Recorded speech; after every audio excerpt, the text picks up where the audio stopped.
Hello dear students. उम्मीद है आप बहुत अच्छे से होंगे।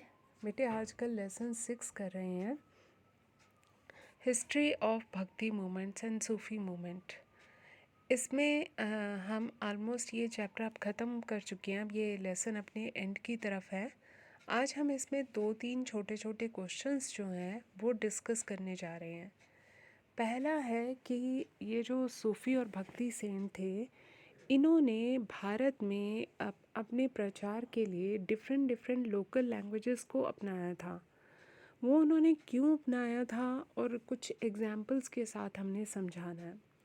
तो हम बताएंगे कि जो चिश्ती सूफ़ी सेंट थे उन्होंने लोकल लैंग्वेजेस को अपनाया। जैसे कि हम देखें बाबा फ़रीद थे, उन्होंने पंजाबी को अपनाया। ऐसे ही कहीं पर किसी ने हिंदी को अपनाया, किसी ने मलयालम को अपनाया। तो वो आपसे पूछ रहा है कि ऐसा क्यों था। तो बेटे नेचुरली है कि ये सूफ़ी या भक्ति सेंट भारत के जिस भी हिस्से में थे वहाँ की लोकल लैंग्वेजेस को ही उन्होंने अडॉप्ट करना था। अब मान लो बाबा फ़रीद जो थे वो पंजाब में थे ही वो पंजाब के संत थे। तो उन्होंने यहाँ पर अपनी पंजाबी में अपने लोगों को प्रीच किया था। अब सोचो अगर वो उर्दू में बोलते, क्योंकि वैसे तो चिश्ती संतों की लैंग्वेज उर्दू है, लेकिन अगर वो पंजाब में उर्दू में बोलते तो क्या लोगों को समझ में आता?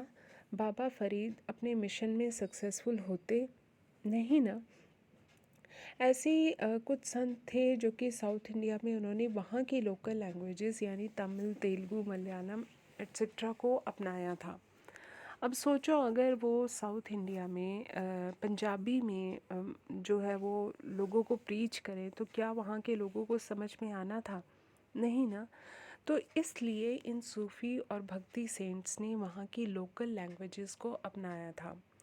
अब इसे आपने कुछ एग्जाम्पल्स के साथ समझाना है। जैसे कि चिश्तियों ने स्थानीय भाषाओं को अपनाया। दिल्ली में चिश्ती सिलसिले के लोग हिंदवी में बातचीत करते थे। उस टाइम हिंदी लैंग्वेज को हिंदवी कहते थे। यह हिंदी और फ़ारसी उर्दू शब्दों के मेल से बनी थी। बाबा फ़रीद ने पंजाबी भाषा में अपने लिटरेचर की जो था उन्होंने रचना की थी और उनके बहुत सारे जो श्लोक हैं वो सिखों के गुरु ग्रंथ साहिब में भी मिलते हैं। कुछ सूफियों ने लंबी कविताएं मसनबी लिखी थी। बेटे आपसे पूछा जा सकता है कि गुरु ग्रंथ साहिब में कौन से संतों की बाणी मिलती है। तो इसमें बाबा फ़रीद हैं, गुरु नानक देव जी हैं, कबीर हैं। तो आपको अभी मैंने बताया कि कुछ सूफियों ने लंबी कविताएं भी लिखी थी। ये कविताएं जो थी वो साउथ इंडिया में कर्नाटका में बीजापुर के आसपास जो थी वो लिखी गई थी। और इन कविताओं को, ये शॉर्ट पोएम्स थी, इन कविताओं को लेडीज़ जो थी वो लोरी गाते हुए या चरखा काटते हुए जो थी वो गाया करती थी। इसी तरीके से मलिक मोहम्मद जायसी, इनके द्वारा रचित जो पद्मावत थी, इसमें रानी पद्मिनी और चित्तौड़ के राजा रतन सिंह की प्रेम कथा के बारे में है।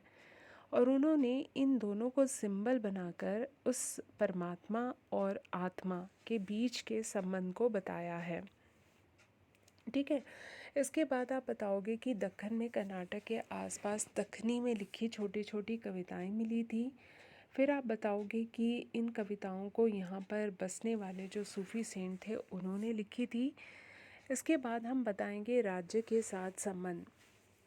देखो बेटे अगला जो टॉपिक है हम ये देखने जा रहे हैं कि जो हम साउथ इंडिया की बुक्स अलवार, नयनार या लिंगायत समुदाय की अगर हम बुक्स देखें तो हम देखेंगे कि उनकी जो रचनाएं हैं उसमें जैन धर्म और बौद्ध धर्म के प्रति एक जो है विरोध देखने को मिलता है।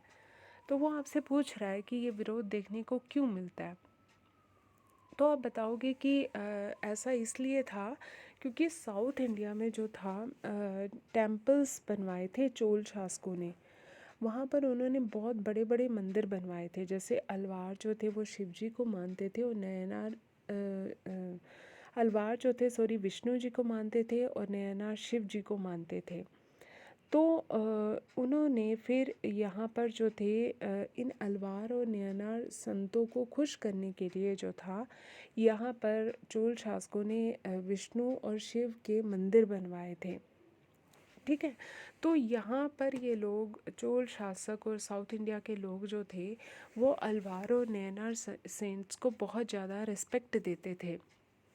और इन संतों ने अपनी रचनाओं में बौद्ध और जैन धर्म को क्रिटिसाइज़ किया था। रीज़न यही था कि वो नहीं चाहते थे कि चोल शासक जो है उनको छोड़कर किसी और की हेल्प करें, किसी और के मंदिर बनवाएं या और किसी को संरक्षण दें। दैट्स वाई इन्होंने जैन धर्म और बौद्ध धर्म के प्रति जो थी इन्होंने विरोधी भावनाएं हमें देखने को मिलती हैं।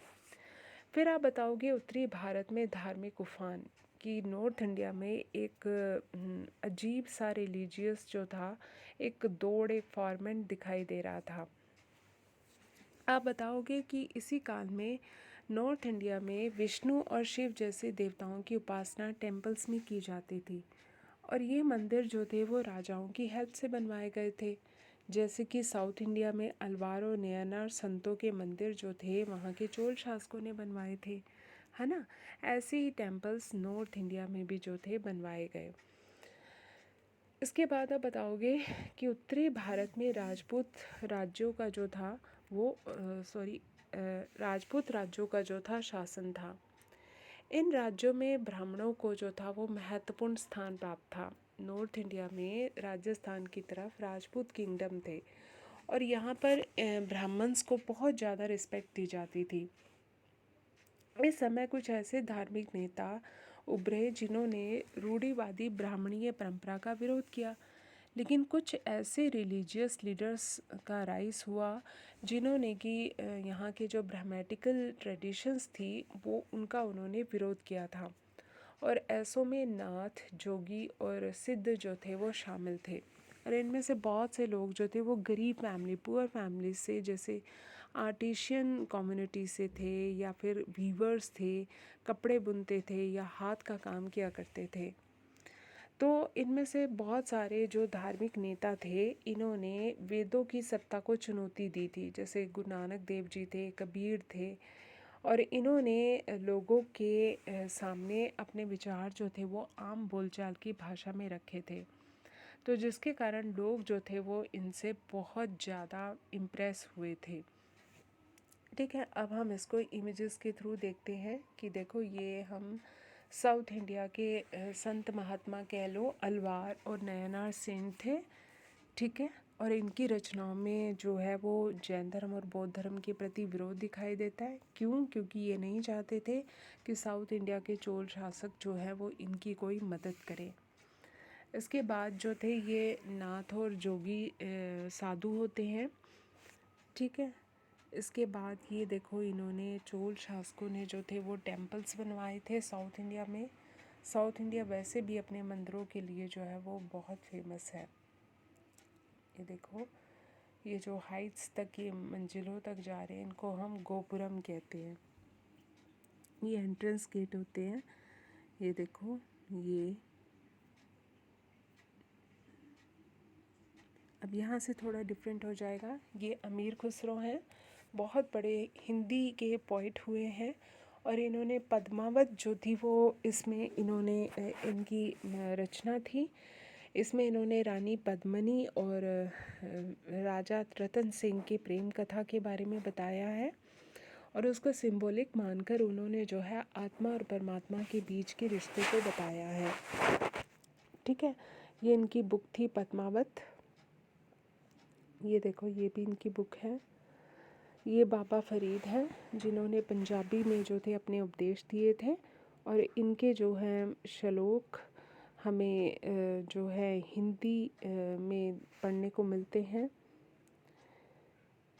ठीक है, तो ये हमारा जो था आज का टॉपिक था। उम्मीद है आपको अच्छे से समझ में आ गई होगी। कोई प्रॉब्लम हो तो बेटे पूछ लेना। Thank you.